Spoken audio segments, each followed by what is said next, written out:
Thank you for tuning in to Tanaka TV, the best and future biggest fight channel on YouTube. Don't forget to hit that like, that comment, that subscribe button. We're trying to get this channel to over 2,000 subs by the end of the year, and we can do that.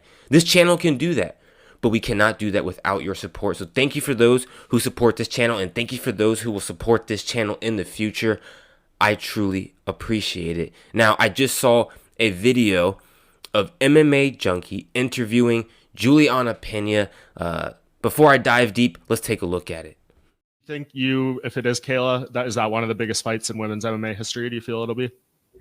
Sure, but I'm hoping that Amanda will want to come out of retirement. I'm willing to bet that she'll be there and that she'll be watching very intently. And I don't believe that she truly is as done as she claims that she is. I think that she misses the sport. I think that she doesn't know what to do with herself now that she's not fighting. And I think that there will be a little green envious monster in her saying that I can go back there, I can do this, and her thinking that she can beat me. So I know she probably feels that she doesn't have anything to prove against me. I know that she particularly is not fond of Kayla more than she is not fond of me, but my goal will be to get Amanda to get back inside the octagon with me.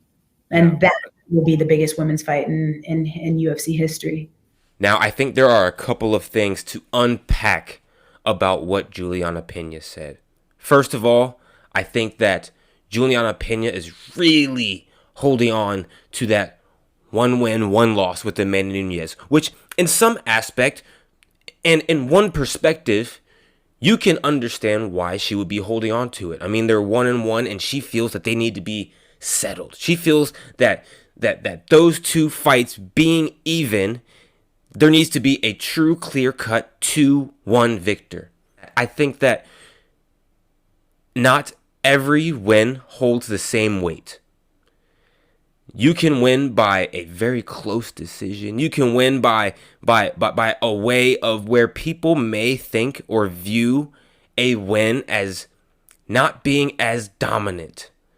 And what I mean by that is if you win by knockout, clear-cut knockout, or if you dominate for 5 rounds, which Amanda Nunes did, and then you look at the win that Julianna Peña had in their first fight, which fight would you say was more impressive, more dominant?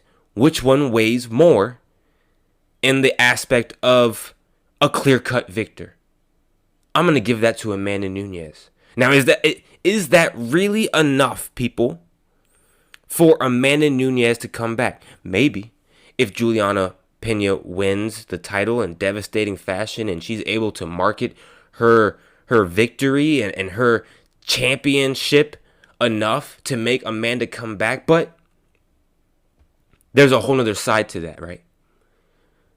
The other side is that Amanda Nunes has nothing else to prove in the women's division, and she might come back on some GSP, on some GSP stuff, and come back, beat Julianna again, and then go off into the sunset. But I think Amanda Nunes is at a place in her life where that she doesn't have to come back. She doesn't feel the need to come back, and neither did GSP.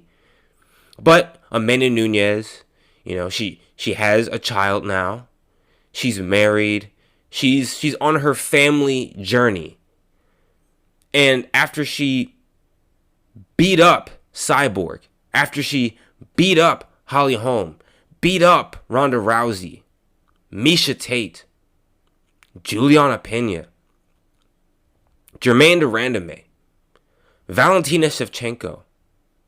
The list really goes on, right, people? Am I forgetting any names? Because, like I've said before, she has gotten all of the shards on her gauntlet, on her Thanos gauntlet. She's got it. There's really nothing else for her to accomplish, which is why I am steady saying that she is the GOAT for sure in my eyes of the women's divisions. And she should be mentioned more as the GOAT of the UFC.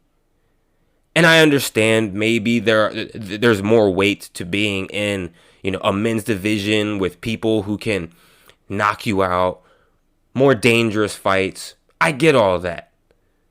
But within the division, within the realm of the women's division, you cannot accomplish more than what Amanda accomplished. And in the fashion that she did.